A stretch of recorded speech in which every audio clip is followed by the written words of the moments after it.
اللہم صلی علی محمد کما تحب و ترضی لہ،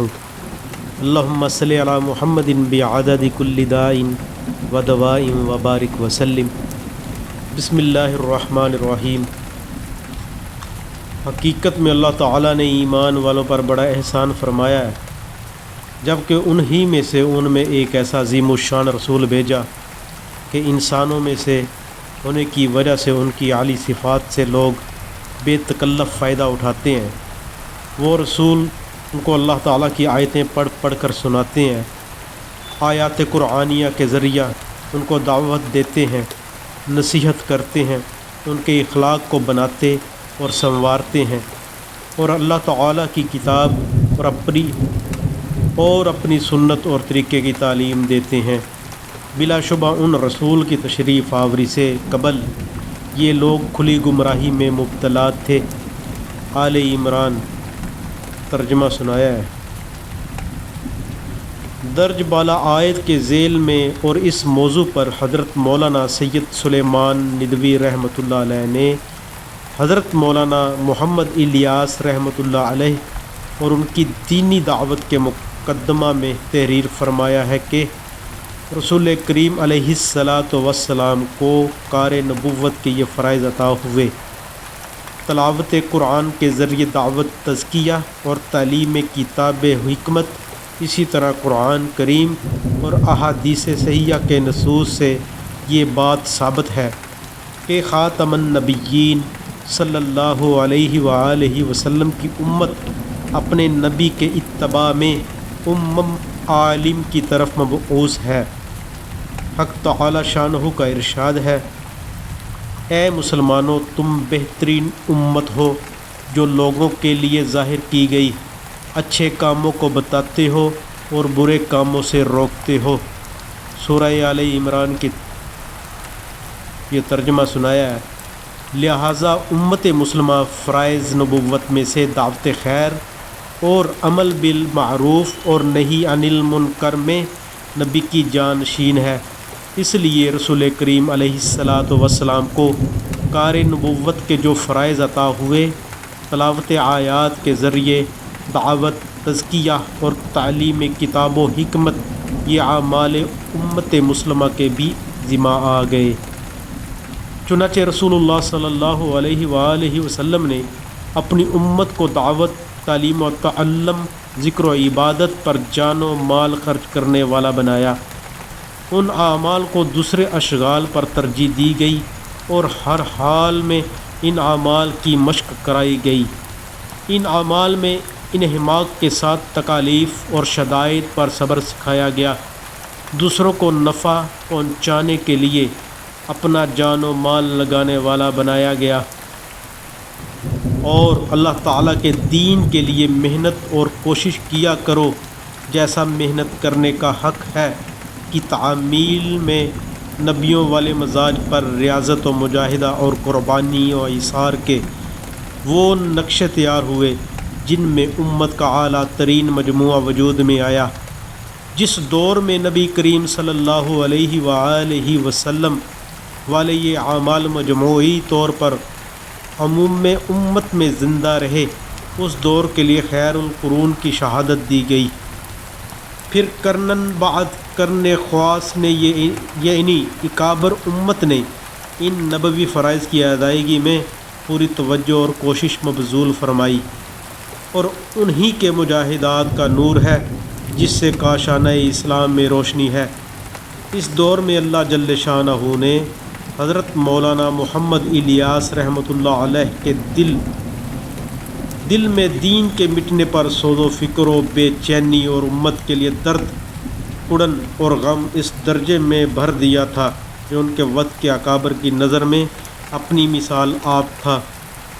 وہ ہر وقت نبی کریم صلی اللہ علیہ وآلہ وسلم جو طریقے اللہ رب العزت کی طرف سے لائے ہیں، ان سب کو سارے عالم میں زندہ کرنے کے لیے مضطرب رہتے تھے، اور وہ اس بات کے پورے جزم کے ساتھ داعی تھے کہ احیاء و دین کے لیے جد و جہد اسی وقت مقبول اور مؤثر ہوگی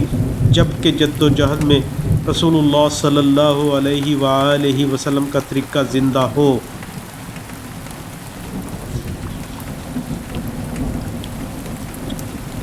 ایسے داعی تیار ہوں جو اپنے علم و عمل، فکر و نظر، طریقے دعوت اور ذوق و حال میں انبیاء علیہم السلام اور خصوصاً محمد صلی اللہ علیہ وآلہ وسلم سے خاص مناسبت رکھتے ہوں، صحت ایمان اور ظاہری عمل صالح کے ساتھ ان کے باطنی احوال بھی منہاج نبوت پر ہوں، محبت الہی، خشیت الہی، تعلق مع اللہ کی کیفیت ہو، اخلاق و عادات و شمائل میں اتباع سنن نبوی کا اہتمام ہو، حب اللہ، بغض اللہ، رافت، رحمت بالمسلمین اور شفقت علی الخلق ان کی دعوت کا محرک ہو، اور انبیاء علیہ السلام کے بار بار دہرائے ہوئے وصول کے مطابق سوائے اجر الہی کی طلب کے کوئی مقصود نہ ہو، اللہ تعالیٰ کی رضا کے لیے احیاء دین کی ایسی دھن ہو کہ اللہ تعالیٰ کی راہ میں جان و مال بے قیمت کرنے کا شوق انہیں کھینچے لیے پھرتا ہو، اور جاؤ منصب، مال و دولت، عزت و شہرت، نام و نمود اور ذاتی آرام و آسائش کا کوئی خیال راہ میں مانے نہ ہو، ان کا اٹھنا بیٹھنا، بولنا چلنا، غرض ان کی زندگی کی ہر جنبش و حرکت اسی ایک سمت میں سمٹ کر رہ جائے۔ جد و جہد میں رسول اللہ صلی اللہ علیہ وآلہ وسلم کا زندہ کرنے اور زندگی کے تمام شعبوں کو اللہ جل شانہ کے اوامر اور نبی کریم صلی اللہ علیہ وآلہ وسلم کے طریقہ پر لانے اور کام کرنے والوں میں یہ صفات پیدا کرنے کے لیے 6 نمبر مقرر کیے گئے۔ اس وقت کے اہل حق علماء و مشائخ نے تائید فرمائی۔ حضرت مولانا محمد الیاس صاحب رحمۃ اللہ علیہ کے فرزند رشید حضرت مولانا محمد یوسف رحمۃ اللہ علیہ نے اپنی داعیانہ و مجاہدانہ زندگی اس کام کو اسی نہج میں بڑھانے اور ان صفات کے حامل مجمع کو تیار کرنے کی کوشش میں کھپا دی۔ ان عالی صفات کے بارے میں حدیث، سیرت اور تاریخ کی معتبر کتب سے رسول اللہ صلی اللہ علیہ وآلہ وسلم اور صحابہ کرام رضی اللہ تعالی عنہ کی زندگی کا واقعات نمونہ کے طور پر حیات الصحابہ کی 3 جلدوں میں جمع کیے۔ یہ کتاب ان کے حیات میں ہی تکمیل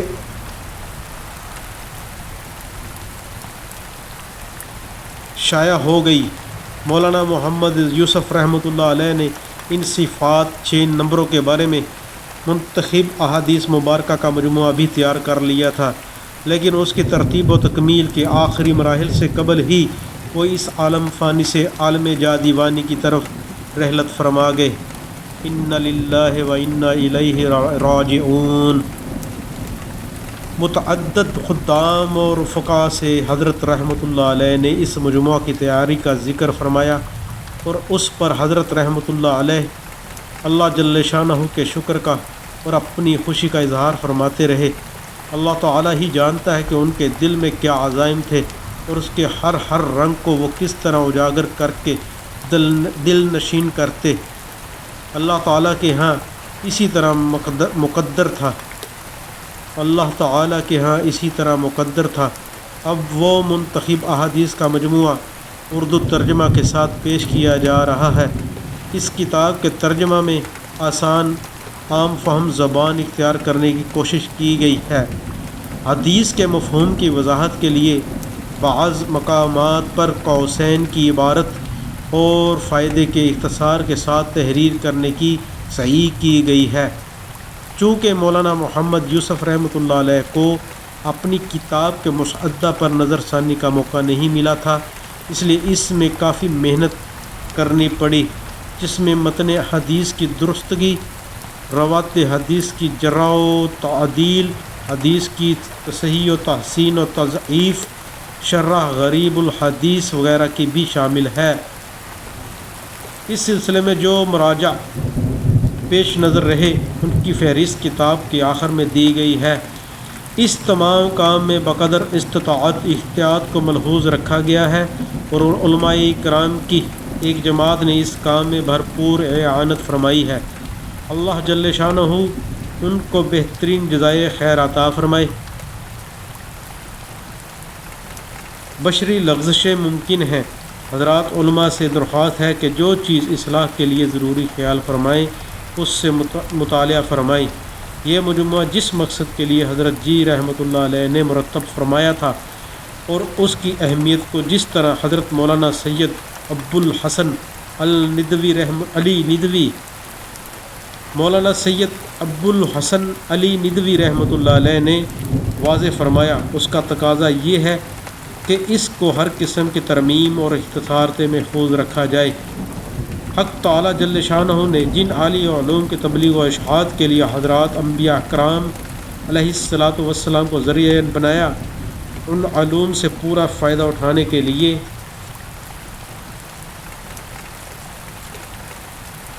ضروری ہے کہ اس علم کے مطابق یقین بنایا جائے۔ اللہ رب العزت کے عالی فرمان اور رسول اللہ صلی اللہ علیہ وآلہ وسلم کے مبارک ارشادات کو پڑھنے اور سنتے وقت اپنے آپ کو کچھ نہ جاننے والا سمجھا جائے، یعنی انسانی مشاہدہ پر سے یقین ہٹایا جائے، غیب کی خبروں پر یقین لایا جائے، جو کچھ پڑھا اور سنا جائے اسے دل سے سچا مانا جائے۔ جب قرآن کریم پڑھنے یا سننے بیٹھا جائے تو یوں سمجھا جائے کہ اللہ تعالیٰ مجھ سے مخاطب ہیں، اور جب حدیث شریف پڑھنے یا سننے بیٹھا جائے تو یوں سمجھا جائے کہ رسول اللہ صلی اللہ علیہ وآلہ وسلم مجھ سے مخاطب ہیں۔ کلام کو پڑھتے اور سنتے وقت صاحب کلام کی عظمت جتنی طاری ہوگی اور اس کلام کی طرف جتنی توجہ ہوگی اسی قدر کلام کا اثر زیادہ ہوگا۔ قرآن کریم میں اللہ تعالیٰ نے رسول اللہ صلی اللہ علیہ وآلہ وسلم سے ارشاد فرمایا، اور جب یہ لوگ اس کتاب کو سنتے ہیں جو رسول پر نازل ہوئی ہے تو قرآن کریم کے تاثر سے آپ ان کی آنکھوں کو آنسوں سے بہتا ہوا دیکھتے ہیں۔ اس کی وجہ یہ ہے کہ انہوں نے حق کو پہچان لیا۔ سورہ مائدہ کا ترجمہ سنایا تھا۔ اور دوسری جگہ اللہ پاک نے رسول اللہ صلی اللہ علیہ وآلہ وسلم سے ارشاد فرمایا، آپ میرے ان بندوں کو خوشخبری سنا دیجئے جو اس کلام الہی کو کان لگا کر سنتے ہیں پھر اس کی اچھی باتوں پر عمل کرتے ہیں، یہی لوگ ہیں جن کو اللہ تعالی نے ہدایت دی ہے اور یہی عقل والے ہیں۔ بخاری شریف کی روایت میں ہے، حضرت ابو ہریرہ رضی اللہ تعالی عنہ روایت کرتے ہیں کہ نبی کریم صلی اللہ علیہ وآلہ وسلم نے ارشاد فرمایا، جب اللہ تعالیٰ آسمان میں کوئی حکم نافذ فرماتے ہیں تو فرشتے اللہ تعالیٰ کے اس حکم کے رعب و ہیبت کی وجہ سے تھر تھرا جاتے ہیں اور اپنے پروں کو ہلانے لگتے ہیں، اور فرشتوں کو اللہ تعالیٰ کا ارشاد اس طرح سنائی دیتا ہے جیسے صاف چکنے پتھر پر زنجیر کھینچنے کی آواز ہوتی ہے۔ پھر جب ان کے دلوں سے گھبراہٹ دور کر دی جاتی ہے تو یہ ایک دوسرے سے دریافت کرتے ہیں کہ تمہارے پروردگار نے کیا حکم دیا۔ وہ کہتے ہیں کہ حق بات کا حکم فرمایا اور واقعی وہ عالی شان ہے، سب سے بڑا ہے۔ یوں جب فرشتوں پر حکم واضح ہو جاتا ہے تو وہ اس کی تعمیل میں لگ جاتے ہیں۔ ایک دوسری حدیث میں ہے، حضرت انس رضی اللہ تعالی عنہ فرماتے ہیں کہ نبی کریم صلی اللہ علیہ وآلہ وسلم جب کوئی اہم بات ارشاد فرماتے تو اس کو 3 مرتبہ دہراتے تاکہ اس کو سمجھ لیا جائے۔ اس لیے مناسب ہے کہ حدیث شریف کو 3 مرتبہ پڑھا جائے یا سنایا جائے۔ دھیان، محبت اور ادب کے ساتھ پڑھنے اور سننے کی مشق ہو، باتیں نہ کی جائیں، باوضو 2 زانوں بیٹھنے کی کوشش ہو، سہارا نہ لگایا جائے، نفس کے مجاہدے کے ساتھ اس علم میں مشغول ہوا جائے۔ مقصد یہ ہے کہ دل قرآن و حدیث سے اثر لینے لگ جائے۔ اللہ تعالیٰ اور ان کے رسول صلی اللہ علیہ وآلہ وسلم کے وعدوں کا یقین پیدا ہو کر دین کی ایسی طلب پیدا ہو کہ ہر عمل میں رسول اللہ صلی اللہ علیہ وآلہ وسلم کا طریقہ اور مسائل علماء و حضرات سے معلوم کر کے عمل کرنے والے بنتے چلے جائیں۔